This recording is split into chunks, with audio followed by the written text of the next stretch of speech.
Felix Wankel's rotary piston engine was one of the boldest innovations in post-war technology. His concept, conceived as early as 1924, remained theoretical for a long time, but after World War II, it took shape thanks to growing interest from manufacturers. Unlike classic piston engines, the rotary drive did not require reciprocating motion, minimizing vibrations, and allowing designers to envision a compact, high-octane engine for sports cars.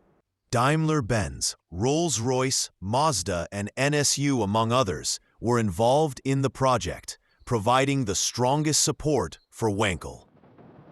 Work on the first practical engine began in 1953 at the NSU laboratories in Neckarsulm.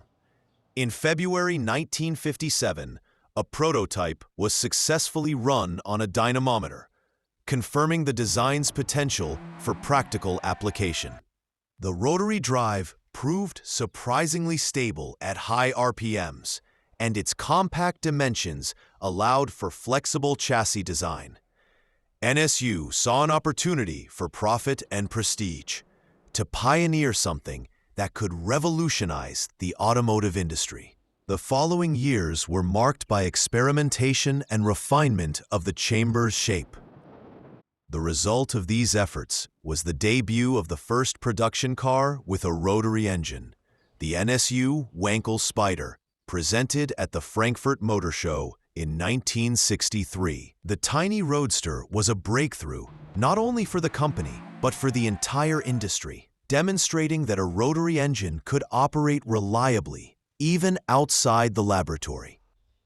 The Spider was also NSU's response to the growing demand for lightweight sports cars that combined style and innovation. Its introduction caused quite a sensation, attracting the attention of the press and competing manufacturers.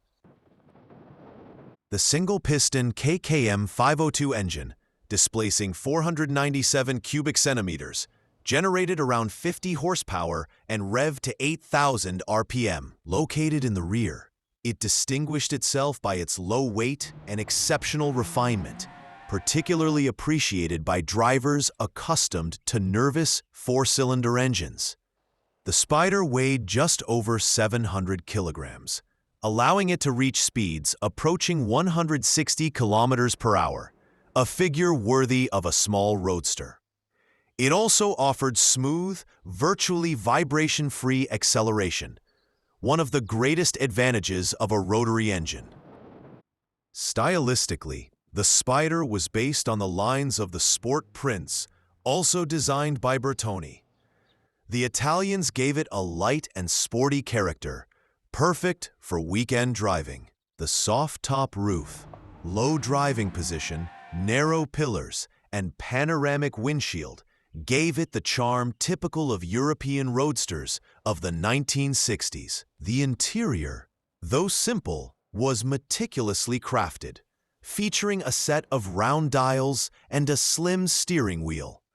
The Spider was intended to attract young enthusiasts of style and technology, and in this context, it fully delivered. Despite its numerous advantages, the innovative design also hid technical problems.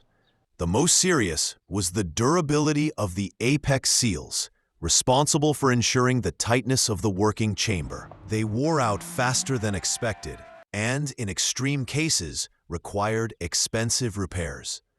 Drivers were unprepared for the engine's unusual operating characteristics, and mechanics lacked the necessary knowledge. Despite this, the Spider demonstrated its potential in motorsports. Competitive versions won places in hill climbs, proving that the rotary concept has a future when properly operated. Spider production ceased in 1967 after only 2,375 units had been built.